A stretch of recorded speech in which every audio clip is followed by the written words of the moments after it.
शैलराज हिमाचल ने अपनी कन्या का पाणी ग्रहण भगवान महादेव के साथ किया और उस विवाह उत्सव में जो कहते हैं कि विदाई का समय आया तो माता पार्वती जी की माता जी जो मीना जी हैं उन्होंने स्वयं भी अपनी पुत्री को शिक्षा दी और अन्य ब्राह्मणी को अरुंधति जी को द्वारा कहते हैं कि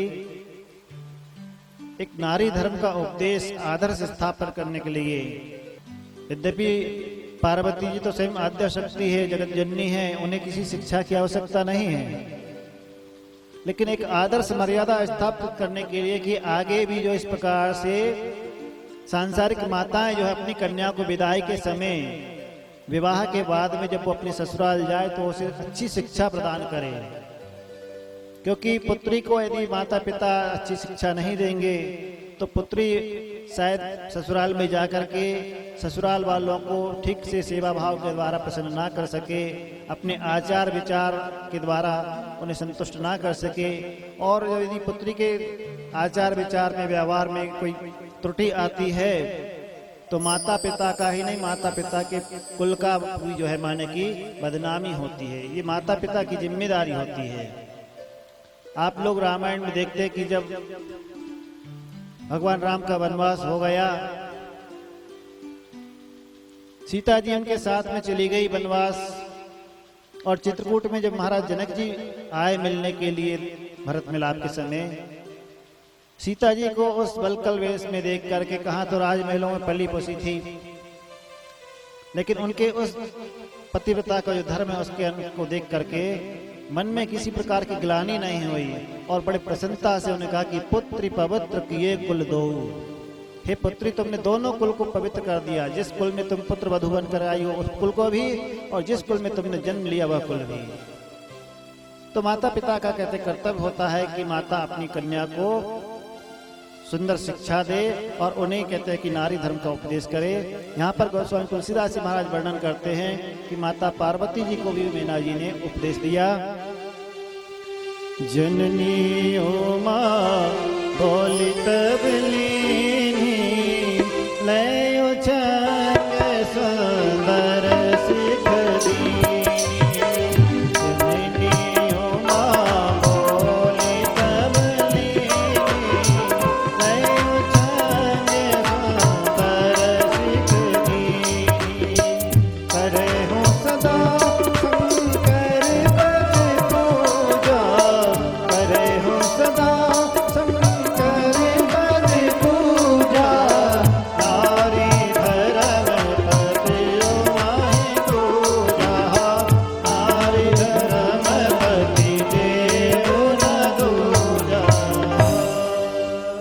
अपनी पुत्री को गोद में बिठा कर कहता है कि सुंदर शिक्षा दी कि हमेशा अपने पति शिव जी की सेवा करना, करूं सदा शंकर पद पूजा।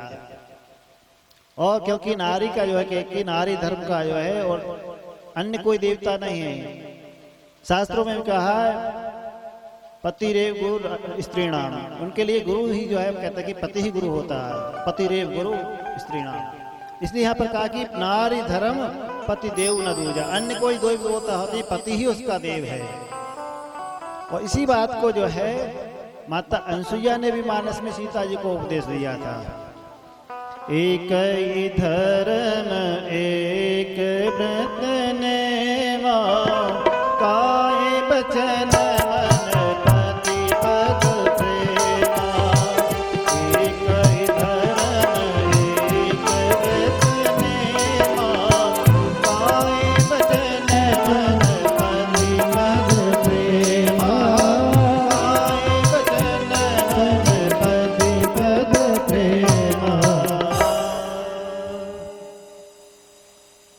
स्त्री जाति के लिए कहते हैं एक ही नियम, एक ही व्रत, एक सब कुछ धर्म है उसका कि अपनी मनसा वाचा कर्मणा, मन के द्वारा, वाणी के द्वारा, कर्म के द्वारा पति को ही जो है अपना सर्वस्व माने, पति की आज्ञा में सदा रहे, उनकी आज्ञा का अनुसरण करे। यहाँ पर माता मीना जी ने भी पार्वती जी को यही कहा कि धन्या पतिव्रता नारी नार्या पूज्या विशेषतः पावनी सर्वलोकानां सर्व पापौ विनाशिनी। पतिव्रता स्त्री बोले धन्य है जो सभी नारियों के विशेषता पूजनीय मानी जाती है और संपूर्ण लोगों को पावन करने वाली होती है, जो अपने पति के लिए कहते हैं कि अनुसरण करने वाली, पतिव्रता का धर्म का पालन करने वाली है, उसके दर्शन मात्र से कहते हैं कि संपूर्ण पापों का नाश होता है। सर्व पापौघ नाशनी, पाप के अघ माने समूह जो है उनको भी कहते हैं, पापों को भी कहते हैं कि बड़े बड़े पापों को भी नष्ट करने वाली। यदि पतिव्रता का दर्शन हो जाए तो उसके दर्शन मात्र से भी, जैसे कहा ना संतों की महिमा की संत दरस जिमी पातक टरही, उसी प्रकार यति से भी बड़ी सती होती है, सती का महत्व होता है। जो सती पतिव्रता होती है उसके दर्शन मात्र से कहते हैं कि संपूर्ण पापों का निवारण होता है। कहा गया है इस धरती को, भूमि को धारण करने वाले 7 स्तंभ बताए गए हैं। गोभिर विप्रैश्च यज्ञैश्च सतीभिः सत्यवादिभिः अलुब्धैर् दानशीलस्य सप्तभिर्धार्यते मही। पहला नंबर गौ माता के लिखा हुआ गोभिर, दूसरा कहा ब्राह्मण को विप्रई, तीसरा यज्ञैश्च और यज्ञों के द्वारा, गाय के द्वारा, ब्राह्मणों के द्वारा, यज्ञों के द्वारा, गोभी विप्रैश्च यज्ञैश्च। चौथा नंबर सती भी माने सतियों के द्वारा भी, और सती भी सत्यवादी भी, सत्य भाषण करने वाले जो सत्यवादी होते हैं उनके सत्य के बल से धरती टिकी हुई है, सतियों के सतित्व से टिकी हुई है। अलुब्धैर् दानशीलश्च, और जो उदार चरित्र वाले हैं, दानशील हैं, ऐसे लोगों के कहते हैं कि सप्तभिर्धार्यते मही।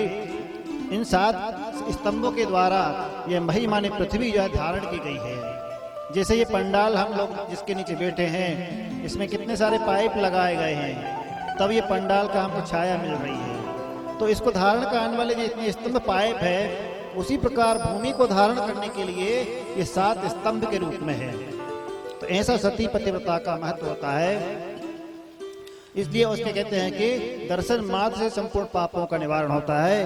कहते हैं सेवते या पतिम प्रेमणा परमेश्वर शिवे ई भक्त्वा अखिलान भोगान अंते पत्या शिवाम गतिम।